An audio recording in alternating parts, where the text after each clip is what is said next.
I'm Vinnie Politan. Thank you so much for joining us tonight here on Closing Arguments. Another big hour set for you. And it's amazing here at Court TV, two big trials, two different coasts. And yes, we are covering in depth these stories. And it's something now we've been doing for 5 years since the relaunch of this network. Today is the anniversary of that relaunch. So great to have you with us tonight and taking this ride as we do and cover true crime unlike any other network on television.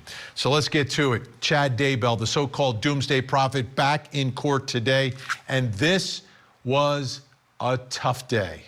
This was a difficult day, but it's a necessary day. The jury needs to understand what happened to these children. Let's bring in Court TV legal correspondent Kelly Krapf joining us live from outside the courthouse in Boise, Idaho tonight. Kelly, great to see you. A lot of difficult testimony in court today. Hi there, Vinny. Absolutely. And one of the things that I noticed outside the courthouse today, so this is outside Ada County Courthouse where we are standing right now because the courthouse is closed. There were some breaks that were taken between showing and talking about the autopsies of JJ and Tylee. And during one of those breaks, today more than other days, I noticed some of the people that had been gathering inside the gallery. They came outside during that break and just were kind of sitting here by themselves, looking around. And it wasn't as if they were enjoying the weather because it was still quite chilly this morning when they were doing that. But that was one of the observations that I made. It was a tough day inside that courtroom.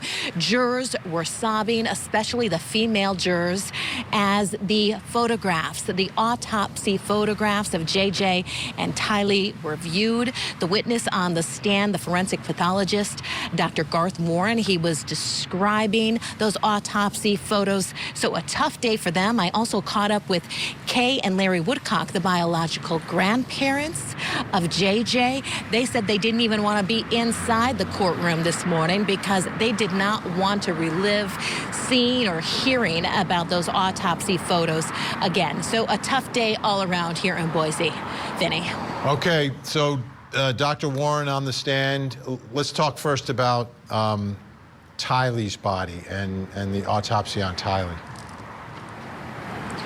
And this autopsy was even tough for the forensic pathologist to talk about. You could tell while he was giving his testimony. His direct examination began yesterday and then it continued on this morning. And he talked about how long it took for him to perform this autopsy, which is extremely unusual. And why was it tough? Why did it take so long? Because she had been dismembered. Let's listen to some of that testimony. I received her remains in multiple bags.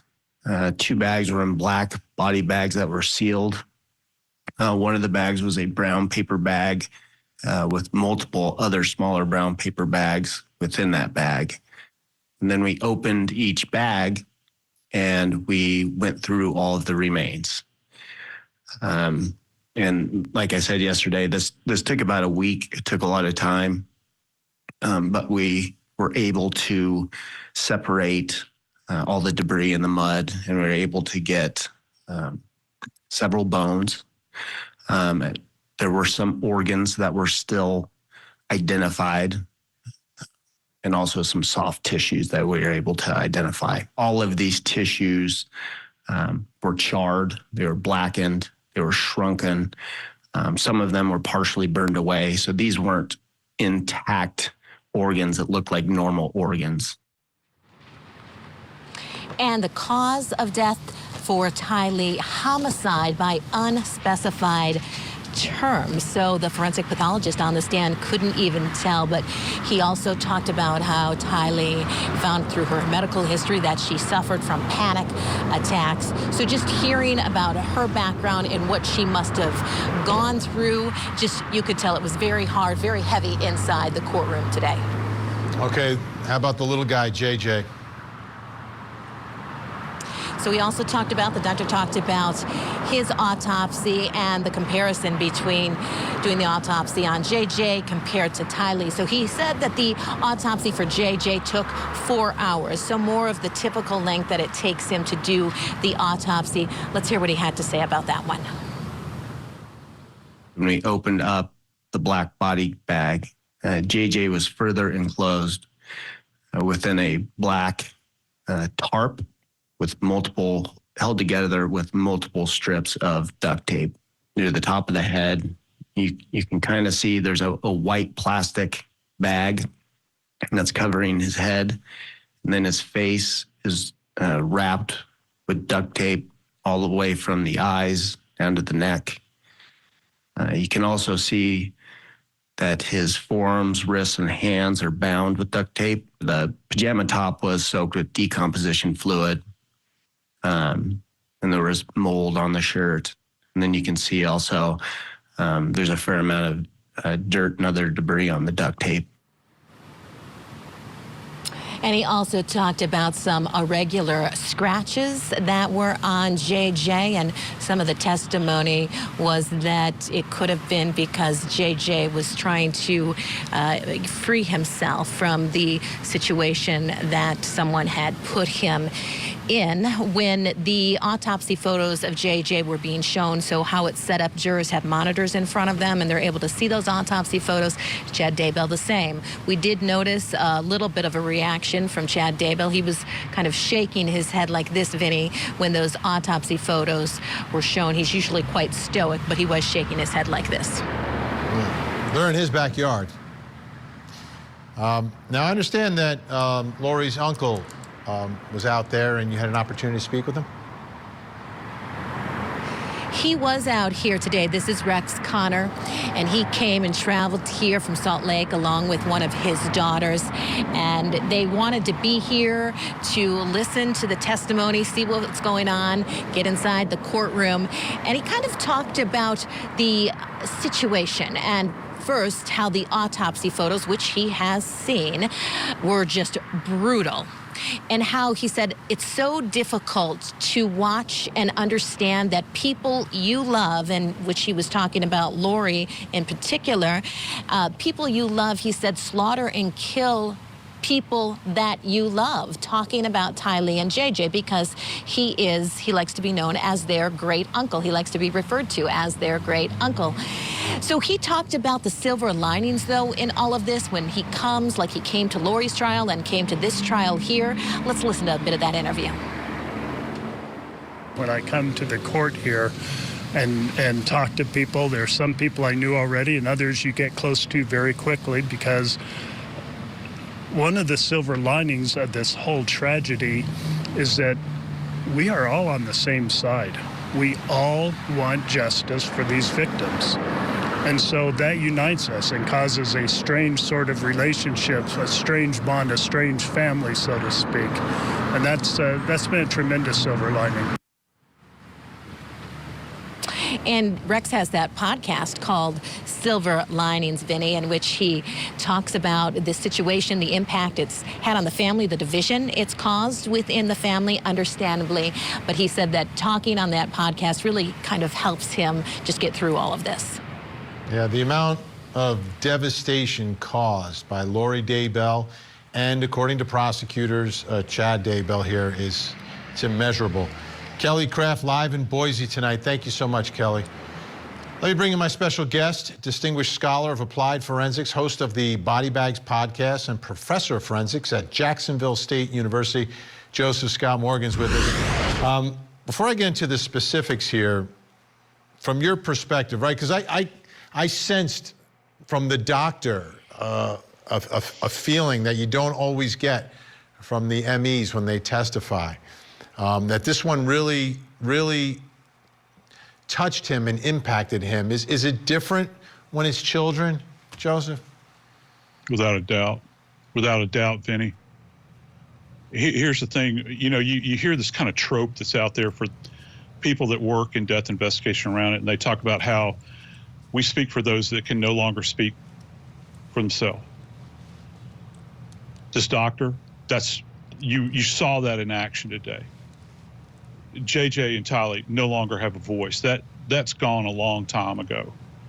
This is truly the man that can stand there and talk about what these children suffered.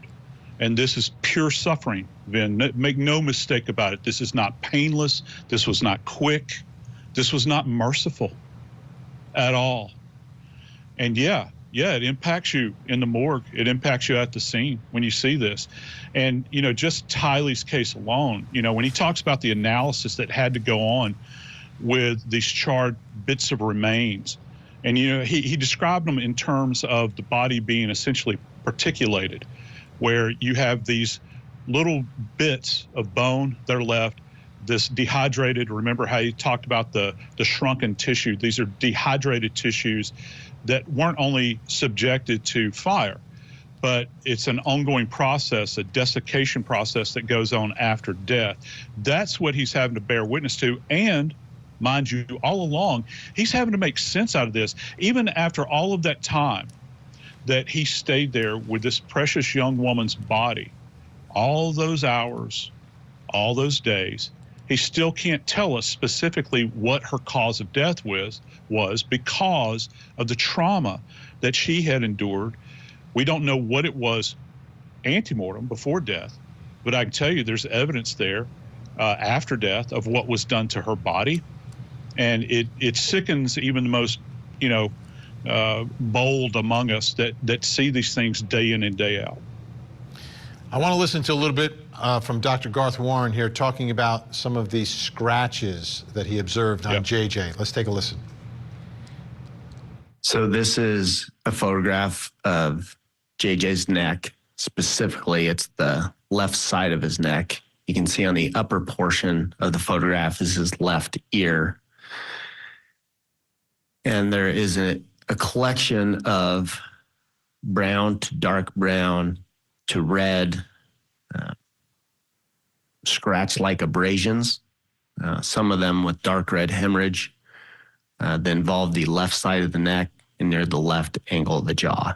They look like scratch-like abrasions.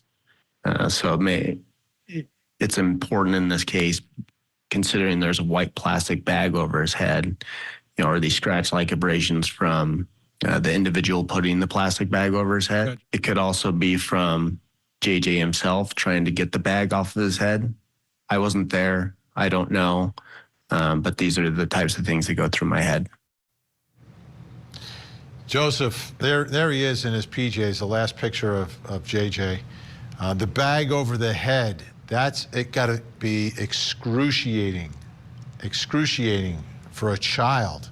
And to have someone that he trusts, like his mom, like Uncle Alex, being the one doing that. Dr. Warren made a very important comment there, Vin. Notice what he said about these scratch-like abrasions, like this, all the way down the neck, as if he were clawing at something. His important comment there is that there was hemorrhage indwelling. We automatically know that that is an antemortem or prior to death event. The deceased do not hemorrhage into soft tissues. If this was a post-mortem injury where maybe it was incurred while he was being buried, assuming that he was deceased when he was being buried, I still don't know that that's the case. The child would have had an awareness. And to add an extra layer of horror to this, if it couldn't get any worse, what if he came to in that buried state and he's panicking? His hands are bound already, his legs are bound, and he's reaching up with these duct tape bound wrists trying to free himself, because it's a normal instinctual reaction to catch your breath. And then you wind up in this environment where you're absent any oxygen whatsoever. You're going to start panicking at that point in time, and eventually you're going to give into suffocation. That's what's really powerful here. And when he said that without saying it, because, obviously he said, I wasn't there. None of us were there, but there's some conclusions that we can draw scientifically, and it's quite horrible stuff. I don't recall a case like this, Vinny. And as you can tell, it impacts me. It impacts certainly Kay and Larry Woodcock. Yeah, they stayed out today.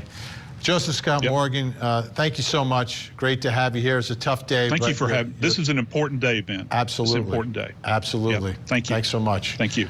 When we come back, our think tank is here in studio tonight. This type of devastating testimony, does this get us closer to a conviction? Does it get Chad Daybell closer to the execution chamber? On the next episode of Accomplice to Murder. What he found was a dead man and no sign of the two sons. One of Florida's most notorious murders. They were now claiming that their confessions were fabricated, that in fact it was Ricky Chavez who committed the murder. His real interest was in molesting Alex. Did you at some point believe that you were in love with Ricky Chavez? Yes, sir. Accomplice to Murder with Vinnie Politan. All new episode, Sunday night, 8, 7 Central. Only on CourtTV.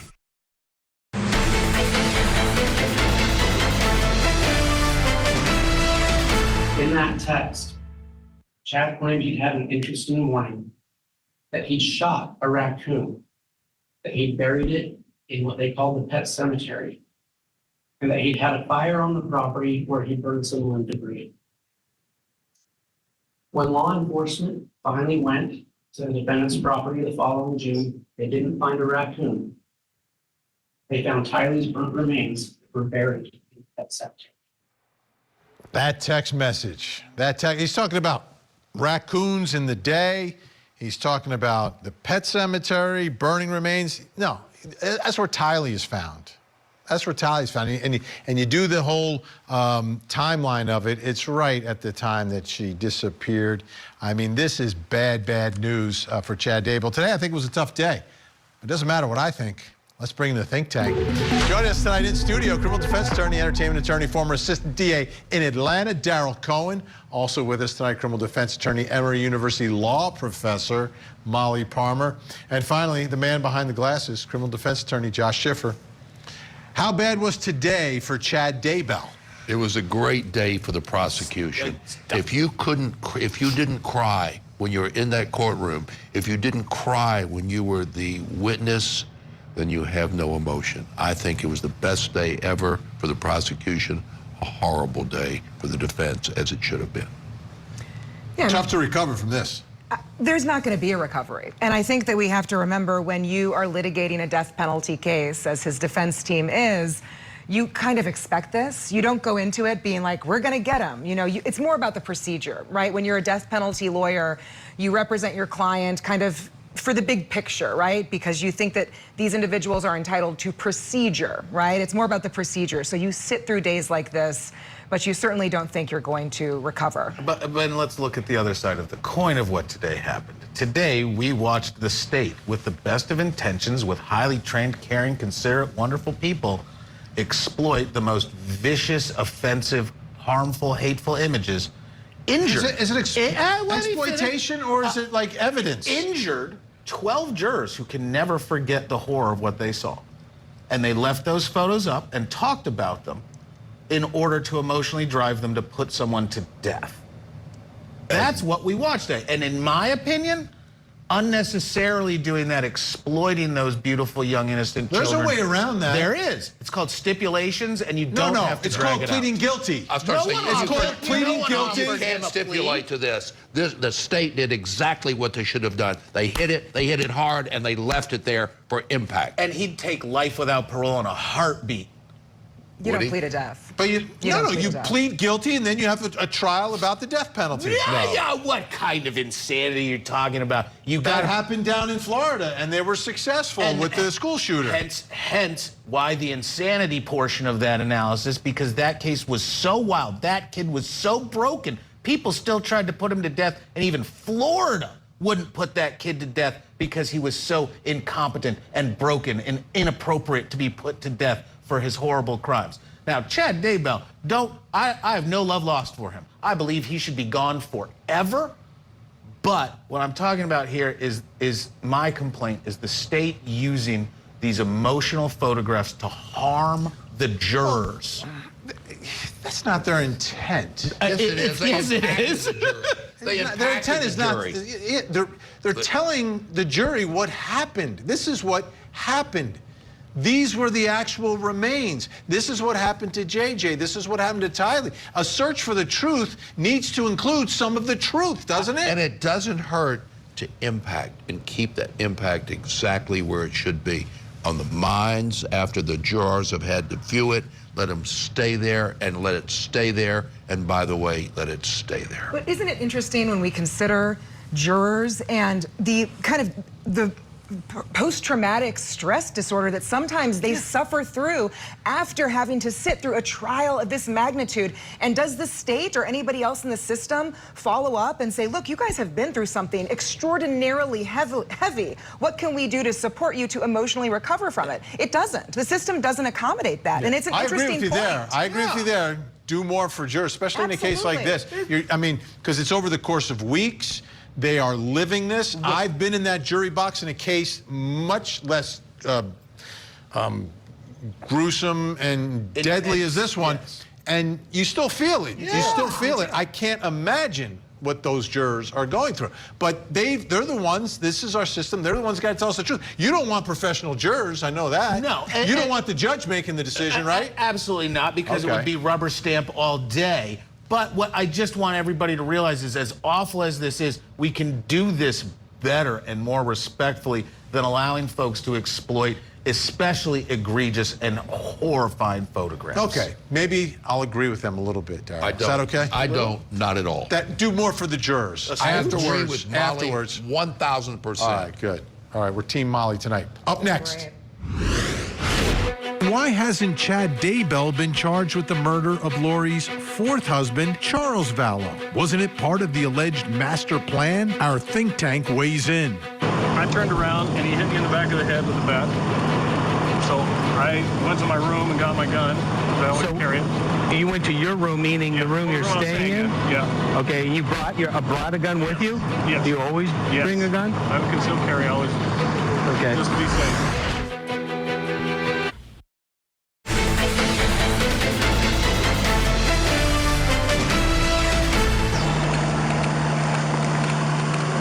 We just moved in here.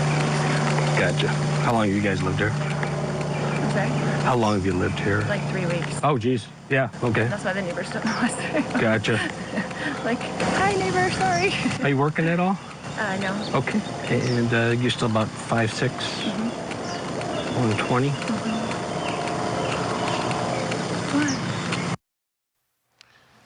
Nothing like smiling and flirting a little bit with the officer after your husband's been shot and killed by your brother. That's what we just saw. That's literally what we just saw. That's in Arizona.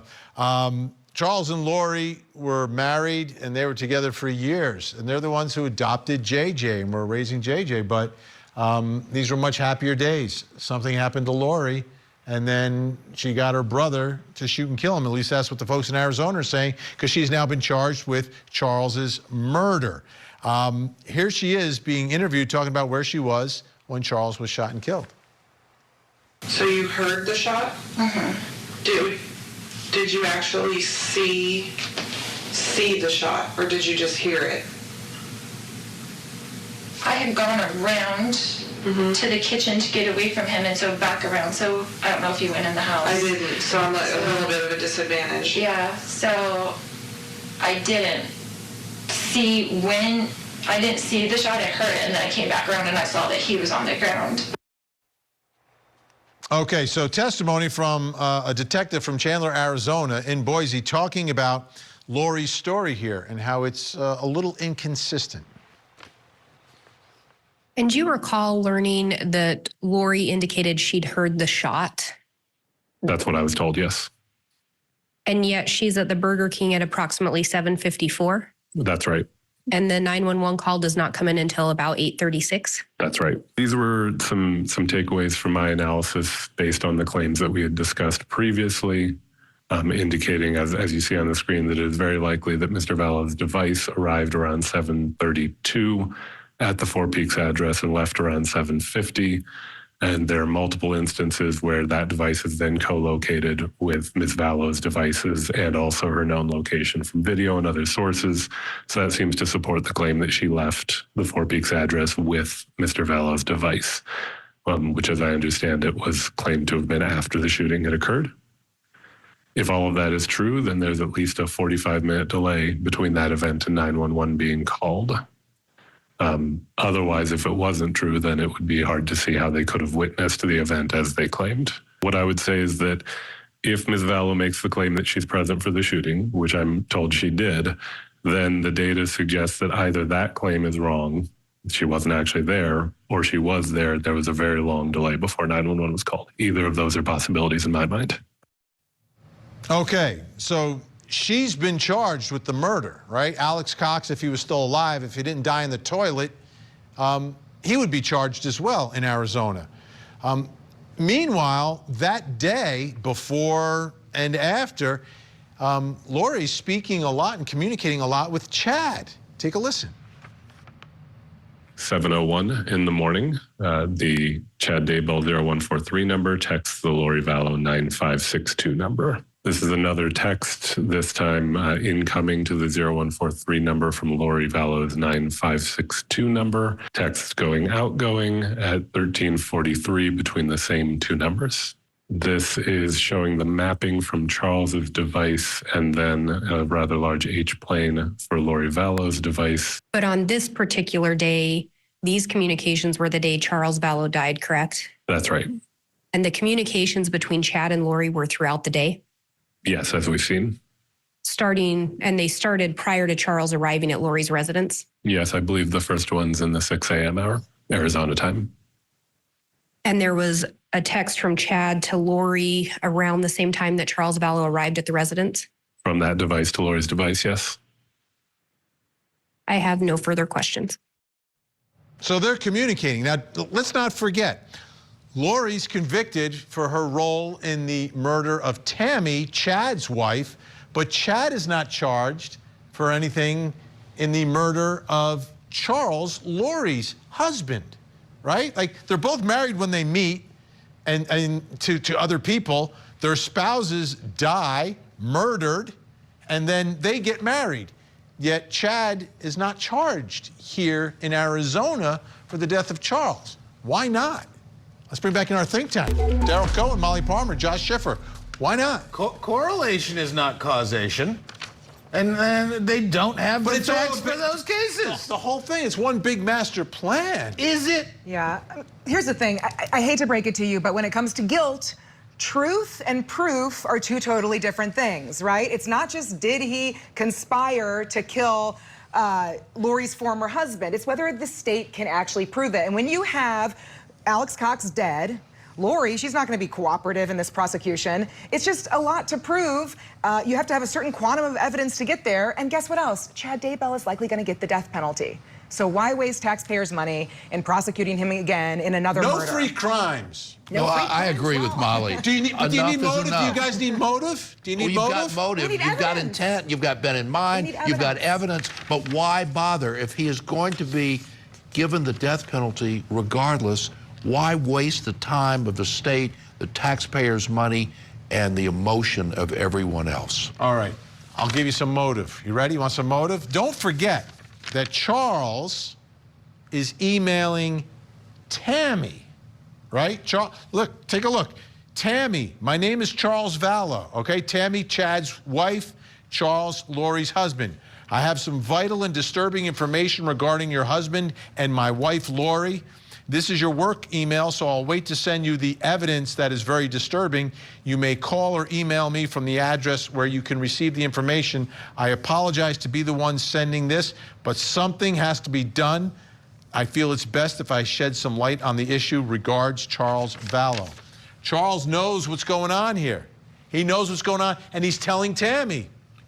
That doesn't mean this is true. You could easily prosecute the case. Maybe you win, maybe it's a guilty. So why maybe charge not. Lori with the death of Tammy? I wouldn't It's do easier that. to prove because she's there with Alex Cox. This is so we have some text messages. Don't forget they're also having an affair. I mean, that might be an explanation for this email from Charles. That might be an explanation for the text messages that they're exchanging. It's different with Lori. She's physically there. It's her brother.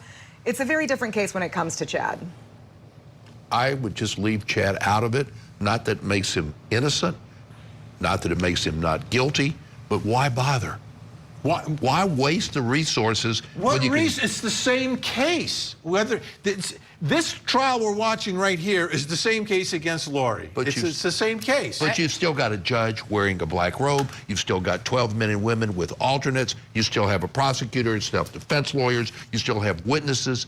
That's time and effort. And why do you want to do it to the jury? Why do you want to do it to the system? Now, if he is somehow not sometimes you're allowed to try defendants together. I was going to say, if you're getting into the severance issue, the defense may have some very different perspectives. I imagine the state wanted nice, clean, tight individual trials and refused to have that be a dual or co-defendant trial. They want to hang them one at a time.